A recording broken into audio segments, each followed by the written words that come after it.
नमस्कार, आप देख रहे हैं टीपीवी न्यूज और मैं हूं आपके साथ अश्विनी सुरोही। बुलेटिन की शुरुआत करेंगे इस वक्त की बड़ी खबरों के साथ। खेडली कस्बे में जगह जगह विश्व तंबाकू निषेध दिवस मनाया गया।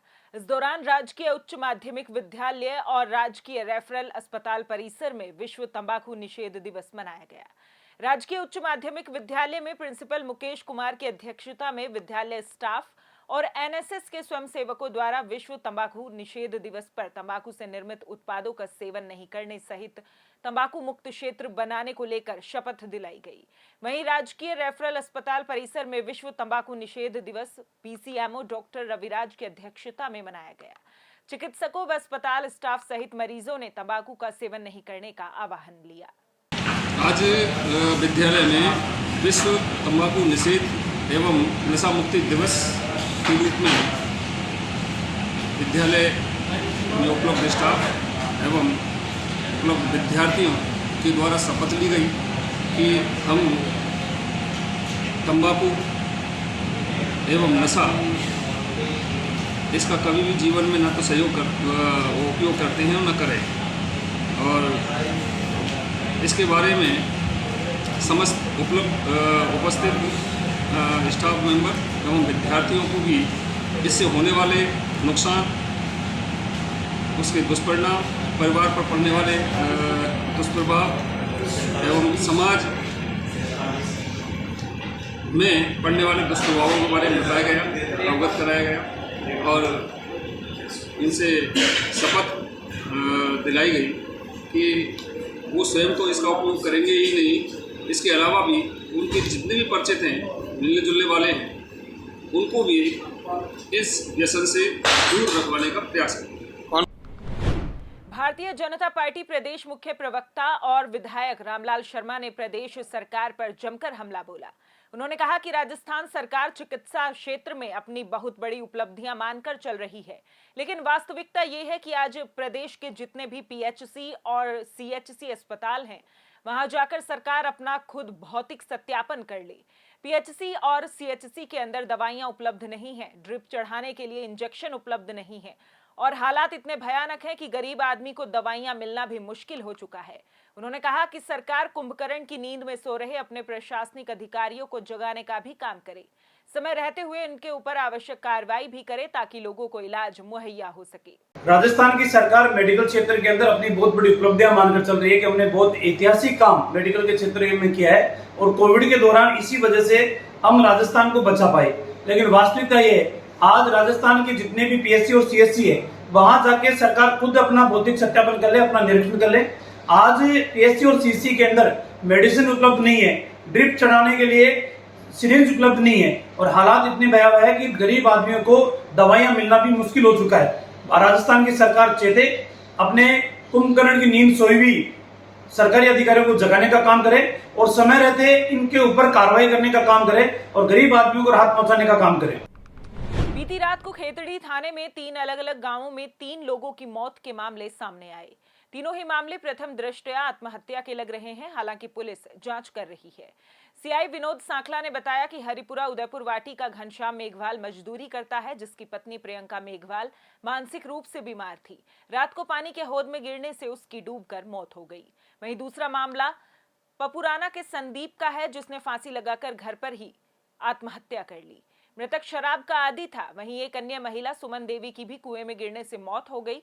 राजकीय अजीत अस्पताल में तीनों शवों का पोस्टमार्टम करवाकर शव परिजनों के सुपुर्द कर दिया जाएगा। देखिए, कल गुजरवाला है तन रामकुमारपुरा में, वहाँ एक बच्ची की गुमशुदगी हमारे यहाँ थाने पे दर्ज है। कल हमको जानकारी मिली कि उस बच्ची की मां ने कुएं में कूद करके और कुएं में कूद गई है, जिस पर हमने तुरंत मौके पे जा करके रात को लाश निकलवा ली, जो मोर्चरी में है। अभी इसके संबंध में उसके जो पीयर मतलब उस महिला के जो पीयर पक्ष है, उसने रिपोर्ट दी है, जो हम दर्ज करा रहे हैं।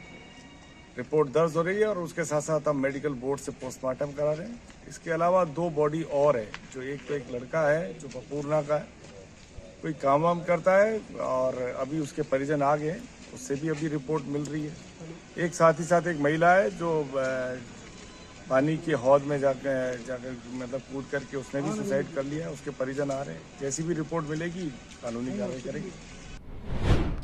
रामनगरिया थाना पुलिस ने कार्यवाही करते हुए अवैध हथियारों के साथ सप्लायर और खरीदार को गिरफ्तार किया है।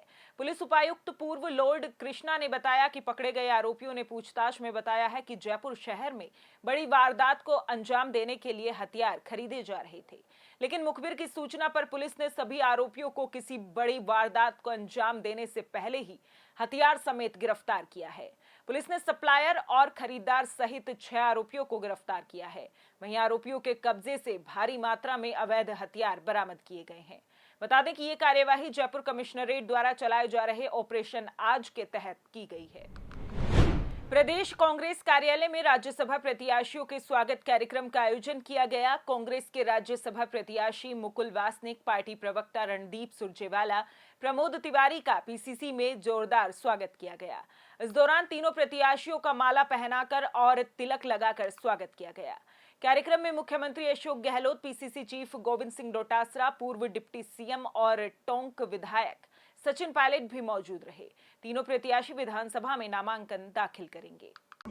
आज विधानसभा के अंदर एआईसीसी ने जो 3 राज्यसभा के उम्मीदवारों को चयन किया था, उन तीनों साथियों का आज नामांकन यहां पर हुआ है।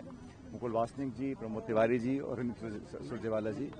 और सभी जानते हैं विधानसभा में जो संख्या बल है उसके आधार पर 125 से ज्यादा विधायक हमको, सरकार को, पार्टी को समर्थन कर रहे हैं। इसलिए मुझे लगता है कि जो तीनों उम्मीदवार पार्टी ने यहाँ पे आज उनका नामांकन करवाया है, तीनों हमारे उम्मीदवार राज्यसभा का चुनाव जीतकर आएंगे। और मुझे पूरा विश्वास है कि ये तीनों भी राजस्थान का, यहाँ के लोगों का जो भविष्य है उसमें अपना योगदान देंगे।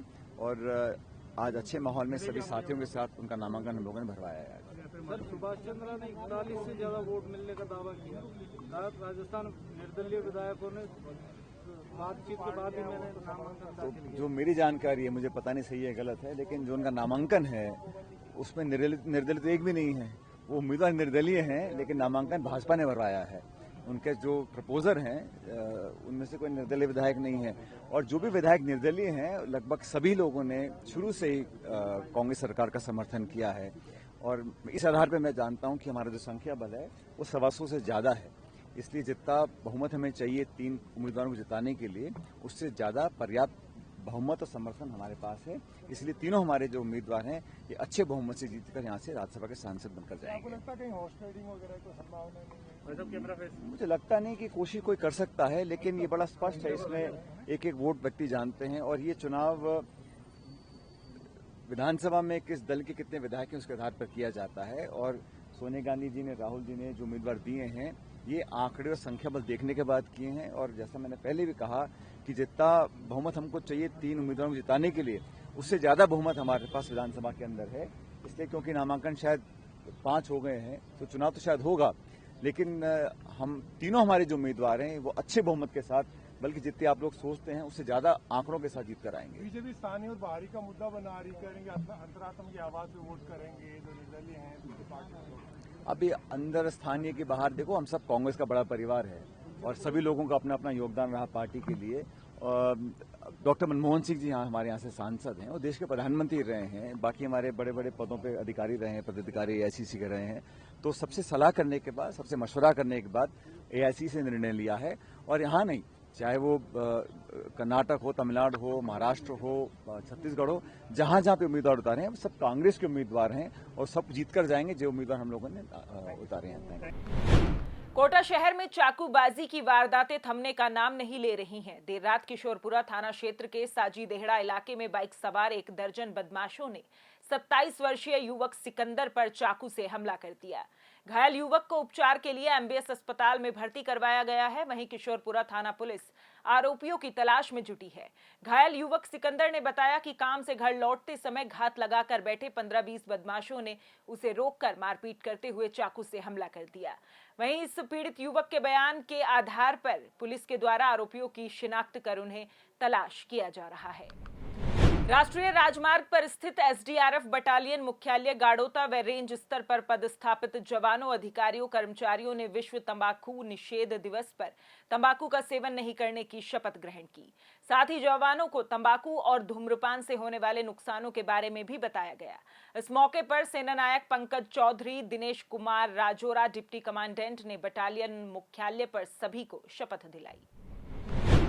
राज्यसभा चुनावों के लिए बिजनेसमैन सुभाष चंद्रा ने भी नामांकन भर दिया। राजेंद्र राठौड़ ने मीडिया को चंद्रा के बीजेपी समर्थक के तौर पर मैदान में उतरने की बात कही। चंद्रा ने बीजेपी समर्थक निर्दलीय उम्मीदवार के तौर पर नामांकन भरा है। विधानसभा की नापक्ष लोबी में सुभाष चंद्रा ने पूर्व सीएम वसुंधरा राजे से मुलाकात की। बता दें कि सुभाष चंद्रा हरियाणा से निर्दलीय राज्यसभा सांसद हैं। अब उनका टर्म पूरा हो रहा है। हरियाणा में नंबर गेम इस बार पक्ष में नहीं होने के चलते सुभाष चंद्रा ने राजस्थान से बीजेपी से राज्यसभा चुनाव लड़ने की रणनीति बनाई है। मौजूदा संख्या बल के हिसाब से बीजेपी एक सीट पर जीत रही है। बीजेपी ने घनश्याम तिवाड़ी को राज्यसभा उम्मीदवार बनाया है। राजस्थान राज्य भारत स्काउट गाइड जिला कोटा के तत्वाधान में कौशल विकास प्रशिक्षण शिविर के अंतर्गत तंबाकू निषेध दिवस के अवसर पर पोस्टर प्रतियोगिता, निबंध प्रतियोगिता एवं स्लोगन प्रतियोगिता का आयोजन किया गया। प्रतियोगिता के उपरांत नशा मुक्ति एवं तंबाकू निषेध दिवस पर तरुण कुमार, डिप्टी कमांडेंट सीआईएसएफ द्वारा नशे के दुष्परिणामों के बारे में विस्तार से बताया गया। साथ ही संगोष्ठी में प्रदीप चित्तौड़ा, जिला संगठन आयुक्त, ने स्काउट गाइड द्वारा चला रखे नशा मुक्ति अभियान के बारे में विस्तार से जानकारी दी। इस अवसर पर सेंट जोसेफ की प्रधानाचार्य सिल्विया फर्नांडिस ने भी सभी बच्चों के द्वारा बनाए गए पोस्टर एवं स्लोगन की प्रदर्शनी लगाई।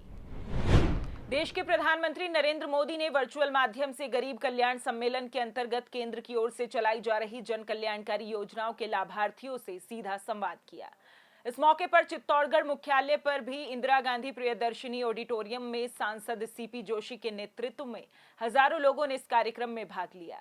चित्तौड़गढ़ सांसद सीपी जोशी ने कहा कि पीएम मोदी ने अपने कार्यकाल के 8 वर्ष पूर्ण कर लिए हैं। पीएम मोदी ने 2014 में पहली बार सत्ता संभालने के बाद जो संकल्प लिया था, उस संकल्प को पूरा करने के लिए प्रधानमंत्री ने मध्यम वर्गीय और गरीब परिवारों के लिए कई जन कल्याणकारी योजनाएं चलाई हैं, जिसका सीधा लाभ आमजन तक पहुंच रहा है। ये अनेक कल्याणकारी योजना जिनका लाभ इस क्षेत्र की जनता को मिला है, उनके साथ सीधा संवाद करना, इंटरेक्शन करना कि आज उनका लाभ उनको मिला है, कैसा उनको लग रहा है, कैसा अनुभव। ये पहला प्रधानमंत्री होगा जब देश के बच्चों से लेकर लाभार्थियों से लेकर खिलाड़ियों से लेकर किसान से लेकर हर व्यक्ति से संवाद करते हैं। तो आज इसी के निमित्त चित्तौड़ में एक भव्य आयोजन इसके तहत रखा गया है और इसी में उनके संवाद के बाद फिर उनका उद्बोधन देश की जनता को मिलेगा। इस बुलेटिन में फिलहाल इतना ही। देश प्रदेश की तमाम बड़ी खबरों के लिए देखते रहिए टीपीवी न्यूज। नमस्कार।